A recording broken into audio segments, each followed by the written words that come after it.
मैं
तिरंगा हूँ, भारत का राष्ट्रीय ध्वज।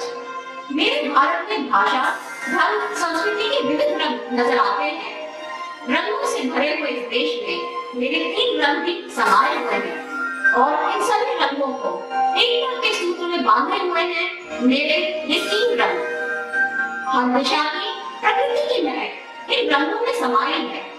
संतों की पवित्रता से भी पवित्र अनेक ऋतुओं को अपने अंदर समाये हुए है भारत, जहाँ हर रंग कुछ कहता है।